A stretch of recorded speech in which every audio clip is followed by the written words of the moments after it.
kita akan kita akan mengambil mikot umroh kedua dari Masjid Ji'ronah. Selepas dari Ji'ronah Bapak Ibu, insyaallah kita akan pulang ke hotel.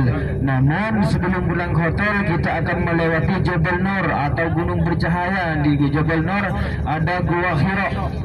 Ada Gua Hira, tempat pertama kali turun Al-Quran, tempat pertama kali turun wahyu kepada Rasulullah yang disampaikan oleh malaikat Jibril melalui dari wahyu itu daripada Allah Subhanahu wa taala. Bapak Ibu, tamu Allah, tamu Rasulullah, insyaallah sebelum duhur kita sudah sampai di hotel. Nah, jadi nanti kita umrohnya insyaallah sekitar jam 2 siang. Umrohnya kita panas-panasan nanti ya untuk yang umroh kedua ini. Bapak Ibu, tamu Allah, tamu Rasulullah, tujuan daripada siarah kita pagi hari ini Bapak Ibu, kita menapak tilasi tempat-tempat sejarah, kita menziarahi tempat-tempat yang bersejarah dulu ketika pada waktu zamannya Rasulullah berdakwah.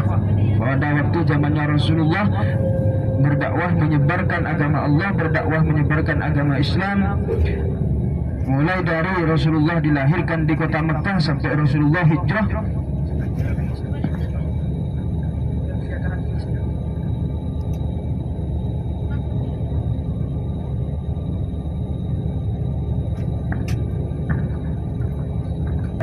Kalau sudah sehat Pak Bu ya, kalau sudah sehat selamat, enak mau ngapain aja enak, mau ibadah enak kita ya.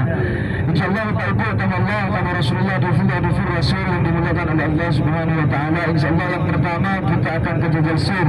Jabal Sur ini Bapak Ibu dari Masjidil Haram kurang lebih 7 km ke arah selatan. Nah, Jabal Sur ini Bapak Ibu kurang lebih sekitar 7 km ke arah selatan dari Masjidil Haram. Dulu Rasulullah Bapak Ibu ketika mendapatkan wahyu daripada Allah, diperintahkan oleh Allah Subhanahu wa taala untuk hijrah ke Madinah. Nah, karena Rasulullah Bapak Ibu ketika itu keamanan Rasulullah di kota Mekah sudah tidak terjamin, membahayakan. Makanya oleh Allah diperintahkan untuk hijrah ke kota Madinah.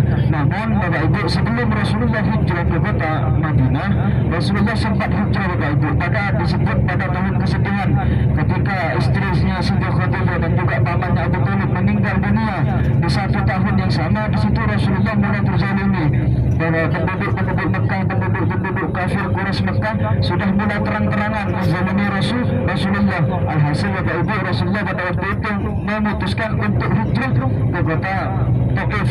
Pada waktu itu Bapak Ibu tidak diperintahkan oleh Allah. Itu inisiatif Rasulullah. Rasulullah berharap penduduk Taif bisa menerima hijrahnya Rasulullah.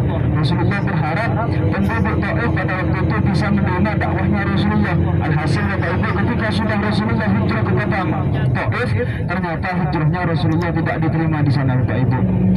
Rasulullah berangkat ke kota Taif berjalan kaki Bapak Ibu bersama satu sahabatnya bernama Zaid bin Harithah. Zaid bin Harithah ini menemani hijrahnya Rasulullah. Malah di kota Taif yang pertama berangkat dari kota Mekah, Rasulullah sangat berharap bisa diterima di kota Taif. Ternyata di situ sudah enggak diterima. Rasulullah dizalimi, Rasulullah dipukul, Rasulullah dilempar dengan kotoran onta, Rasulullah dilempar dengan tulang onta. Nah, jadi ketika itu Bapak Ibu, Rasulullah kembali lagi ke kota Mekah. Selang beberapa tahun dari situ Bapak Ibu, kemudian dapatlah wahyu diperintahkannya oleh Allah Subhanahu wa taala untuk hijrah ke kota Madinatul Munawwarah. Pada itu Bapak Ibu, pada siang harinya setelah Rasulullah menerima wahyu daripada Allah Subhanahu wa taala, Rasulullah datang ke salah satu sahabatnya yang bernama Sayyidina Abu Bakar. Alhasil Bapak Ibu, tujuan Rasulullah datang ke rumah Sayyidina Abu Bakar pada waktu itu untuk mengajak Sayyidina Abu Bakar menemani hijrahnya Rasulullah ke kota Madinatul Munawwarah atau kota Yathrib pada waktu itu sebelum berganti nama Madinatul Munawwarah. Alhasil Bapak Ibu, nama Allah, nama Rasulullah difur Rasul, Sayyidina Abu Bakar menyetujui ajakan daripada Rasulullah sallallahu alaihi wasallam dan ditentukanlah pada waktu itu akan berangkat pada waktu malam hari. Sedangkan Bapak Ibu, Abu Sufyan selaku petinggi Quraisy pada waktu itu sudah menyusun rencana akan menangkap Muhammad agar dakwahnya terhenti, agar berdakwah Islam pada waktu itu tidak tersebar luaskan. Alhasil Bapak Ibu, tamu Allah, tamu Rasulullah, semua kabilah-kabilah, semua petinggi-petinggi Quraisy pada waktu itu menyumbangkan satu orang hingga terkumpullah 11 orang yang masih muda, yang masih gagah perkasa pada waktu itu. Tujuannya apa? Mengumpulkan 11 orang ini untuk mengepung rumah Rasulullah, untuk menangkap Rasulullah.